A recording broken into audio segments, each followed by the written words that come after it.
이번 시간에는 이것이 좋은 사람이 형통의 벌 받아 살아갈 수가 있다는 제목의 말씀을 전합니다. 야곱에는 속이기를 잘하는 버릇을 고치기 위해서 외삼촌에게 사기를 당하게 합니다. 자신이 사기를 쳐서 장자의 투보를 받았으니 외삼촌에게 사기를 당하게 하십니다. 그래서 사기꾼의 기질을 바꾸시는 것입니다. 여러분, 하나님은 바꾸신 다음에 하나님의 은혜, 하나님의 성품, 하나님의 생각으로 바꿔지면 형통의 복을 역사하십니다. 그래서 자꾸 자신을 들여다보고 바꾸려고 하시기를 바랍니다. 그러면 형통의 복이 따라오게 될 것입니다. 일본 도쿄 올림픽 때 스타디움 확장을 위해 지은 지 3년 되는 집을 헐게 되었습니다. 인부들이 지붕을 벗기는데 꼬리 쪽에 못이 박힌 채 벽에서 움직이지 못하는 도마뱀 한 마리가 살아서 몸부림치고 있는 것을 발견했습니다.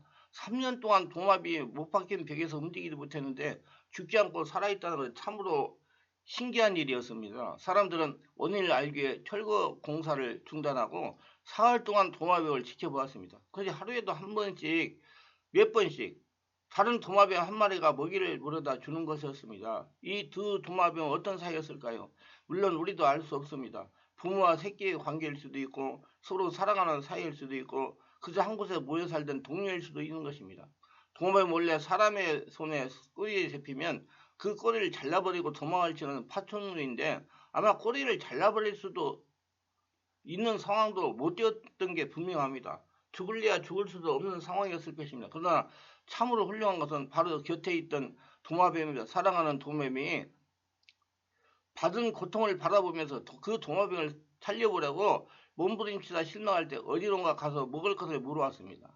그 입에다 건너주면서 표정을 지었을 겁니다. 절대로 절망하지 마라. 반드시 살아야 된다.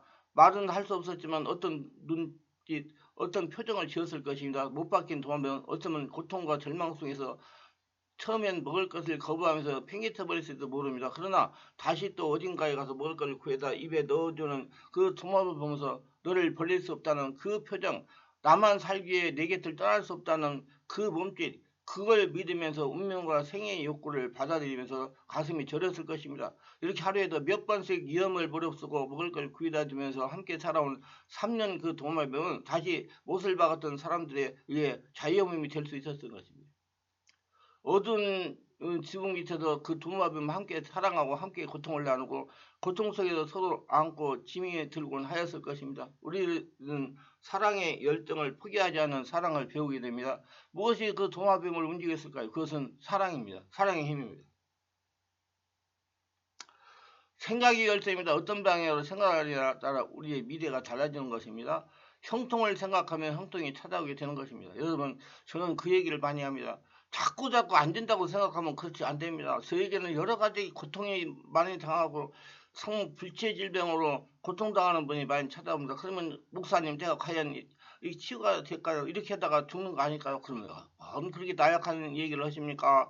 그거 말한 대로 됩니다. 고쳐진다고 하세요. 고친다고 생각하면 고친다고 생각할 때 성령 역사로 고쳐집니다. 하나님은 무에서 유를 창조하시는 분이기 때문에 생각하는 대로 이 일이 일어나기 때문에 집사님, 권사님, 장로님 생각을 바르게 하셔가지고 그 어려운 문제에서 일어나시기를 바랍니다. 하나님 창조의 하나님이고 기적의 하나님이십니다. 믿으세요. 말을 잘하시기 바랍니다. 그래서 형통을 생각하면 형통이 찾아오게 되는 것입니다.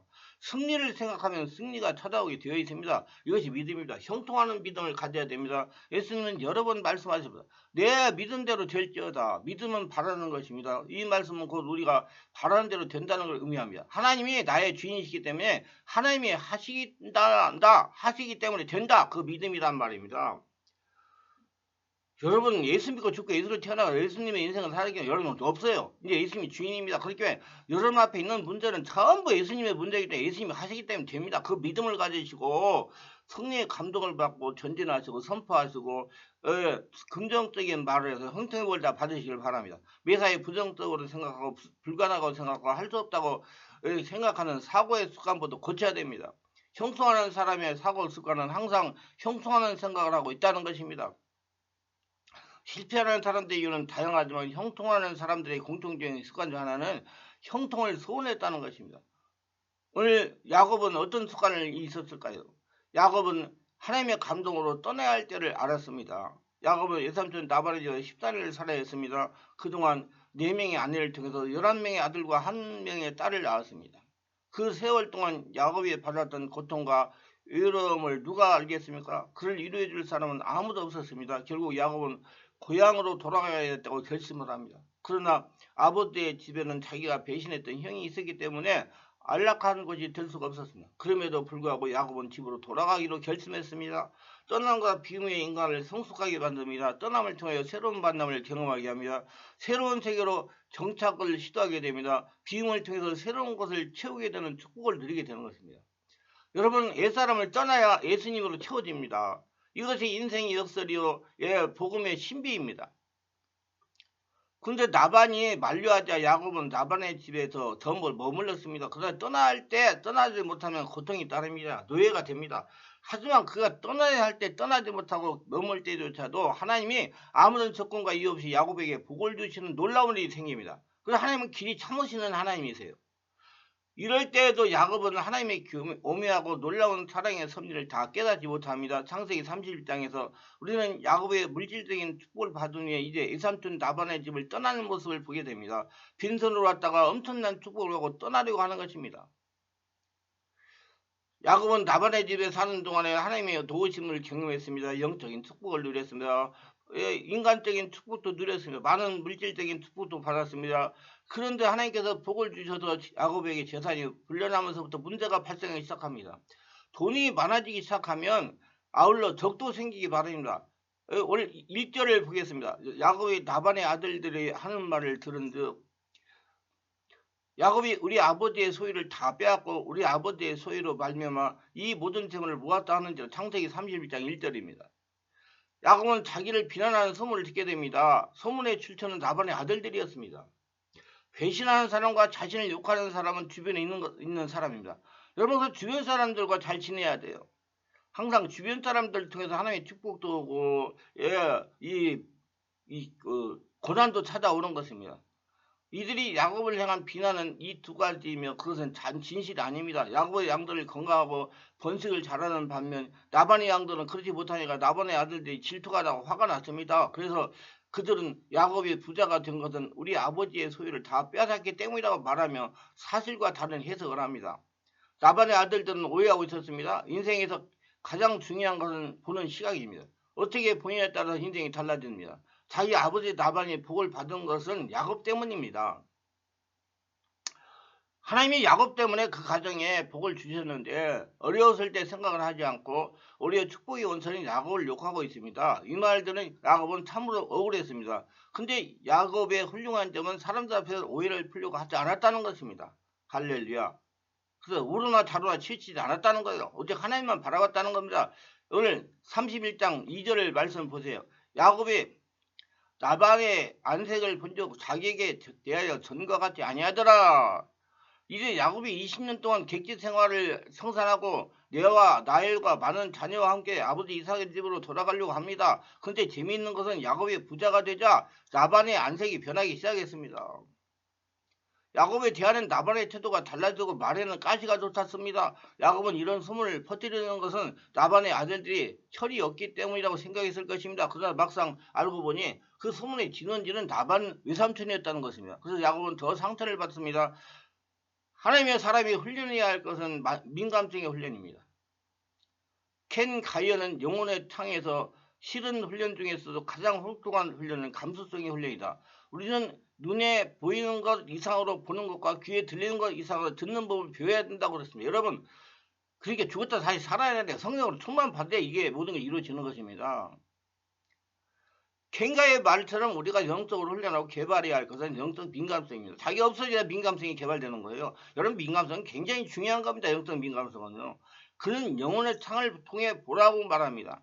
모든 것을 눈으로가 아니라 마음으로 보라고 가르칩니다.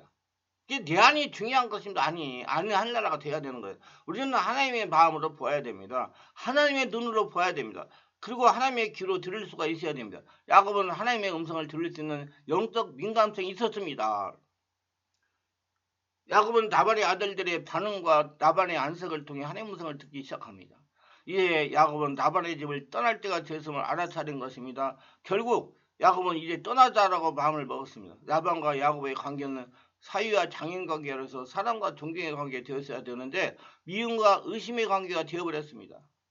야곱과 나발은 남을 속이는 습성을 가지고 있었기 때문입니다. 남에게 하는 대로 자신이 당하게 마련입니다. 심은 대로 거두는 거예요. 이건 법칙입니다. 남에게 잘하면 누군가 자기에게 잘하고 남을 용서하면 누군가 자신을 용서합니다.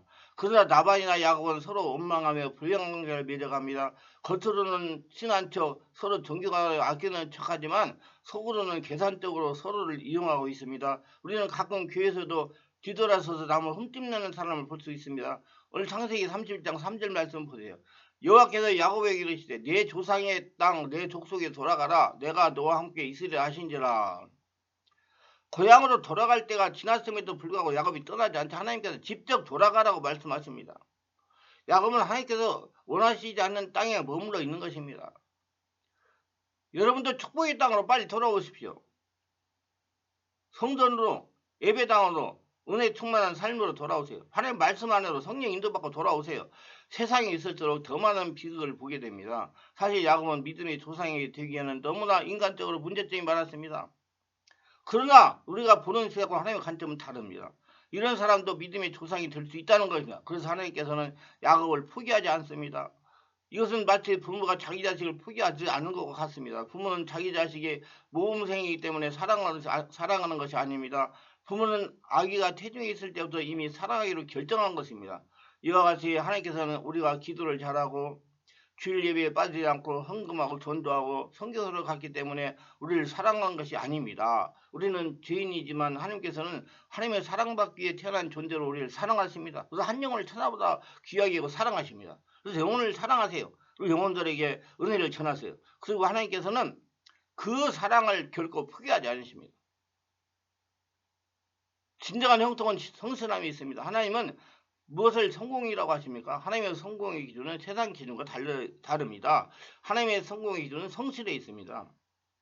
하나님의 주신 기회를 열심히 사십시오. 최선을 다하십시오. 남들보다 조금 더 일찍 일어나세요. 조금 더 늦게까지 일하세요.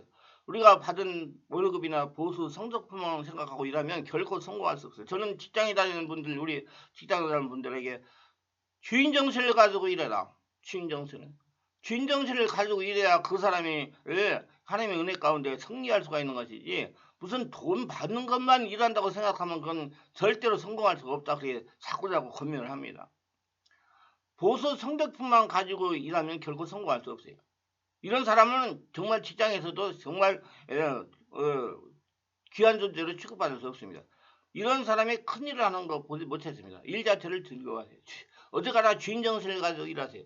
우리를 부르시는 하나님 앞에서 일하십시오. 우리가 일하는 기업과 직장에 무엇인가 기여할 수 있는 일을 하세요. 야곱처럼 시간을 따지지 말고 일하세요. 그때 우리는 하나님의 눈에 발견되어질 것입니다. 또한 우리를 도와줄 수 있는 사람들의 눈에 발견되어질 것입니다. 열정을 가지고 사십시오. 하나님 우리에게 맡긴 일이 있습니까? 최선을 다하세요. 하나님은 우리에게 형통의 열매를 맺게 하실 것입니다. 형통을 통해서 하나님의 영광을 드러내시길 주의 이름으로 축원합니다.